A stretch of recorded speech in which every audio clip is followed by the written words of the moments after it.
وننزل من القرآن ما هو شفاء ورحمة للمؤمنين السلام عليكم ورحمة الله وبركاته সম্মানিত ভিউয়ার্স আমি রাজফুল শেখ আপনারা দেখছেন তহিদ মিডিয়া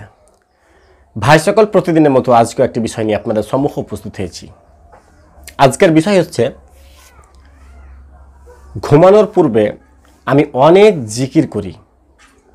তারপরও কেন আমাকে শয়তান জ্বালাতন করে বা শয়তান জিন জ্বালাতন করে ভাই সকল তার জন্য অবশ্যই আমার ভিডিওটি সম্পূর্ণ মন দিয়ে দেখবেন সম্মানিত ভাই একটি কথা না বলে নাই আপনি যদি আমাদের চ্যানেলে একজন নতুন সদস্য হয়ে থাকেন অবশ্যই আমাদের চ্যানেলটিকে সাবস্ক্রাইব করে রাখুন কারণ প্রতিদিনই আমরা এই ধরনের একটি করে ভিডিও নিয়ে আপনাদের সম্মুখে উপস্থিত হয়ে থাকি ভাই সকল আর বেশি কথা না বাড়িয়ে চলুন বিষয়ের দিকে এগিয়ে যাওয়া যাক অনেক ভাই কমেন্ট করে যে হুজুর রাত্রে বেলায় ঘুমানোর পূর্বে আমি অনেক জিকির করে ঘুমিয়ে যাই তারপরও কেন রাত্রে শয়তান জ্বালাতন করে বা শয়তান জিন জ্বালাতন করে ভাই ইতিমধ্যে অনেক ভাই এই ধরনের প্রশ্ন করেছেন আপনাদের অনেকেরই প্রশ্ন আছে সত্যি যে আসলে আমরা তো জিকির করছি করে ঘুমোচ্ছি তারপরও দেখা যাচ্ছে যেন রাত্রে বেলায় খারাপ ধরনের স্বপ্ন দেখছি জিকির করে ঘুমাচ্ছি তারপরও যেন দেখা যাচ্ছে রাত্রে বেলাতে ভয়ের স্বপ্ন দেখছি রাত্রে বেলাতে মনে হচ্ছে যেন কেউ এসে আমাকে দেবে ধরছে কেউ আমার পা থেকে টেনে নিয়ে যাচ্ছে বা মনে হচ্ছে নাই আসলে জেগেও আছি তারপরও দেখা যাচ্ছে যেন শয়তান এসে জ্বালাচ্ছে মানে জ্বালাতন করছে বা জিন এসে বিরক্ত করছে বারবার দেখা যাচ্ছে মনে হচ্ছে যেন পায়ের কাছে বসে আছে আবার মনে হচ্ছে যেন আমাকে টেনে ফেলে দিবে একদম আবার মনে হচ্ছে আমার মানে দমটাকে বন্ধ করে দেবে গলাটাকে দাবিয়ে এই ধরনের অনেক সমস্যা দেখা যায় আবার মনে হয় যে আমাদের বাড়ির ছাদে বা আমাদের আশেপাশে এদিক সেদিকে ছুটে বেড়াচ্ছে সম্মানিত ভাই এগুলো হওয়ার কারণ হচ্ছে যে আমরা অনেক জিকির করি এটা সত্য যে আমরা অনেক জিকির করি তবে মূল বা মেন যে তরিকা বা মেন যে পদ্ধতি আমরা সেগুলো ছেড়ে দিই এবার কেমনভাবে আমরা মূল পদ্ধতি থেকে বিরত থাকি চলুন সেটা দেখাই ভাই আপনারা অনেকেই আছেন যারা রাত্রে ঘুমানোর আগে হয়তো দেখা যায় অনেক ভাই লিখে যে হুজুর আমি রাত্রে বেলায় না আমি 21 বা সূরা আয়াতুল পড়ি মানে আয়াতুল কুরসি পড়ি সূরা বাকারার আয়াতুল কুরসি আমি 21 বার অনেক ভাই আবার বলে যে আমি 100 বার পর্যন্ত ঠেকিয়ে দেই তারপর আমাকে বিরক্ত করছে অনেকেই বলে আমি কোরআনের বিভিন্ন সূরাগুলো শুনেও থাকি পড়েও থাকি তারপর যেন বিরক্ত করছে ভাই প্রত্যেকটা জিনিসের কাজ অবশ্যই আছে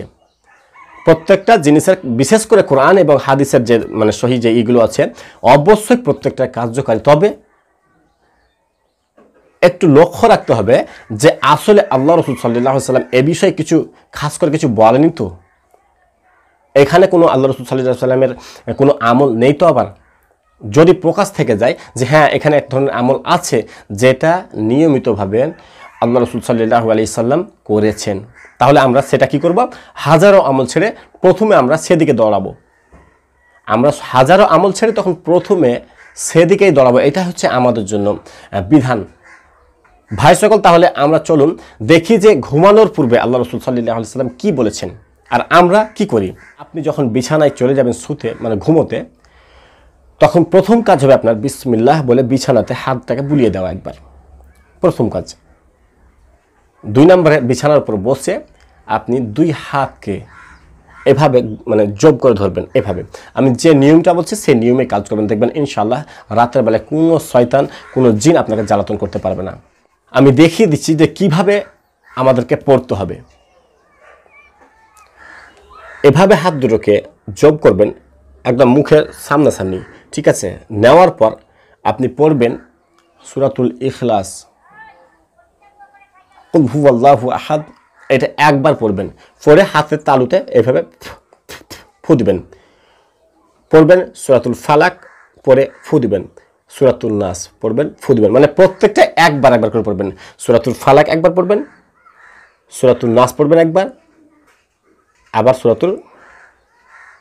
ইখলাস পড়বেন তাহলে সূরাতুল ফালাক ইখলাস নাস এই তিনটে আপনাকে একবার পড়ে ফু দিবেন হালকা একটু থুথু দিবেন করে দিয়ে আপনি এটাকে নিয়ে পুরো শরীরে মাথা থেকে নিয়ে পুরো শরীর মাসা করবেন একদম পায়ের তলা পর্যন্ত মানে পায়ে নিচ পর্যন্ত ঠিক আছে একবার হয়ে গেল দ্বিতীয়বার আবার সেম ওই নিয়মে ধরবেন আবার তিনবার সূরা ফালাক ইখলাস নাস পড়লেন ফু দিলেন হালকা থুথু দিলেন আবার তৃতীয়বার একই নিয়মে তাহলে তিনবার আপনাকে একই নিয়মে কাজ করতে হবে ভাই সকল এর আগে আমি একটি ভিডিও আপলোড করেছিলাম, সেখানে নিয়ম বলেছিলাম আলাদা, একটু নিয়ম এখানে ভিন্ন বলছি আমি, যে অবশ্যই যখন পড়বেন 3টাকে 3বার, একবার করে পড়ে একবার বুলিয়ে নেবেন, আবার একবার পড়বেন, এভাবে 3বার পড়বেন। আচ্ছা, যথেষ্ট আপনার জন্য হবে। তার পাশে যদি আপনি মনে করেন লাগাবো যে আয়াতুল কুরসি, তাহলে আপনি আয়াতুল কুরসি অবশ্যই একবার পড়বেন। আয়াতুল কুরসি যদি কোনো ব্যক্তি একবার পড়ে রাত্রেবেলায় ঘুমিয়ে যায়, মানে রাত্রে যখন আপনি ঘুমানোর আগে আয়াতুল কুরসি একবার পড়বেন, তখন আল্লাহর তরফ থেকে একজন ফেরেশতাকে পাঠিয়ে দেওয়া হবে আপনার কাছে। বিষয়টা একবার ভেবেছেন যে যখন আপনি আয়াতুল কুরসি পাঠ করবেন, তখন আল্লাহর তরফ থেকে একজন ফেরেশতা এসে আপনার পায়ের কাছে বা আপনার পাশে এসে বসে থাকবে, আপনাকে পাহারা দেবে সারা রাত। বলেন ওই ব্যক্তিকে কিভাবে শয়তান জ্বালাতন করতে পারে, যার পাশেই সবসময় ফেরেশতা বসে আছে? ওই ব্যক্তিকে কিভাবে জ্বালাতন করতে পারে যার কাছে একজন সব সময় ফেরেশতা বসে আছে, যা আল্লাহর হুকুমে? কখনোই সম্ভব নয়। তো ভাই, এরপর যখন আমরা কোনো আমল করতে যাব, একবার লক্ষ্য রাখবো যে আসলে এই সম্পর্কে আল্লাহ রাসূল সাল্লাল্লাহু আলাইহি ওয়াসাল্লাম কি বলেছেন।